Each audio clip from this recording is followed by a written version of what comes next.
And joining us from our Abuja studios to help give possible solutions is Mr. Mike Ejiofor, former Director, State Security Service.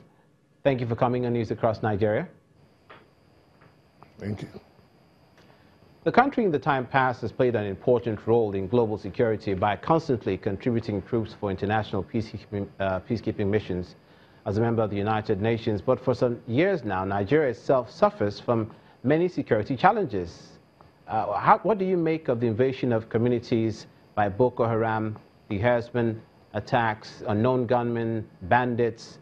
What do you make of how the security situation in the northern part of the country has been a source of concern? In fact, it's, for a very long time, it's been very worrisome that we're undergoing this type of challenges. But like you said in your intro there, I saw the Commissioner of Police in Kaduna State appealing to people. There is need for us as Nigerians to cohabitate and live together as one people. These senseless killings in Kaduna, in Borno, and some of these northern states is becoming very worrisome. And I also believe that this is one of the issues being discussed in this high-powered security meeting convened by the president. We have just come out from an election, even though it wasn't that smooth. We have challenges, security challenges as a fallout from the election. But these senseless killings must stop, and I think the government must intervene now by inviting all the stakeholders, like the initiative taken by the Commissioner of Police in Kaduna. I think the federal government too should invite the governors, all the major stakeholders in this crisis, for them to profile solutions. And in fact, I think it's better now. We have a regional security committee in the north where all these issues will be discussed by the governors, and possibly have a central pool in terms of funding of securing the area. Is that the best way you think peace can be achieved in these areas?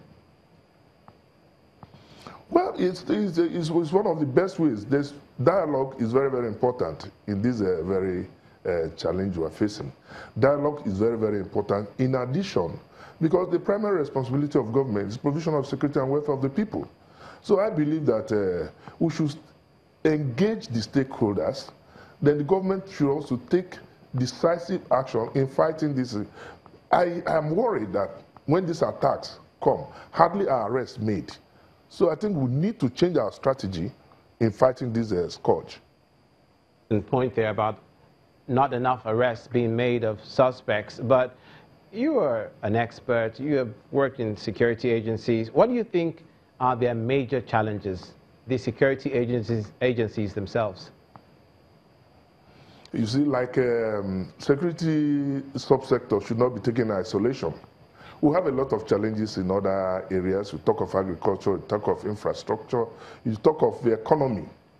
The economy is not that buoyant for the government to equip the security agencies the way they are supposed to be equipped. And don't forget that some of these items used in fighting this terrorism, especially Boko Haram, they are not things you buy off the shelf. It takes time to arrive when orders are made. But I believe that the military should now be more involved in fighting this scourge in the north, Kaduna, Katsina, Zamfara, Borno, instead of getting involved in an electoral process. It's very good. It's very good that you bring up the Kaduna situation. It's very good. Sorry to interrupt you. It's very good that you brought up the Kaduna situation in Kajuru. When I say what the challenges of the security agencies are, I'm talking about response times in those particular cases where hamlets were attacked not once or twice, and the mayhem and the havoc was achieved, and the perpetrators escaped. Is there a problem with... Yeah, go on. That's the point I'm making. We can't be reactive most of it. We need to be proactive by getting information on all these people and see how we can manage this. And you cannot get information or intelligence on these people without the cooperation of members of the communities that are affected. They also need to be involved. They need to be sensitized so that they will know their responsibility to the security agencies. Because if they don't have information on these things, or the groups, information on the groups, there's little one can do about this. It's quite unfortunate, and every well-meaning Nigerian should be worried on this development. Yeah, that's another reason why we should be worried is another case where a 13-year-old suspected bomber was arrested in Maiduguri recently, 13 years old. According to her, a female, 4 others were also engaging in that act. What do you think will cause these sort of problems to permeate society, that underage and children will be used to perpetrate such crimes?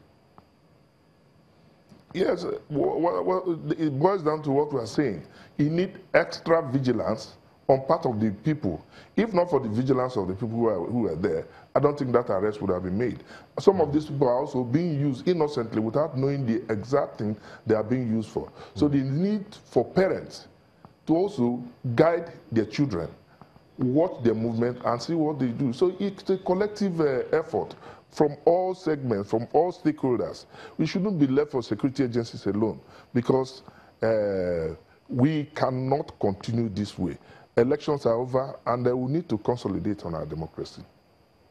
Turns out to be the case. Thank you so much, Mr. Mike Ejiofor, a former Director, State Security Service, for coming on News Across Nigeria.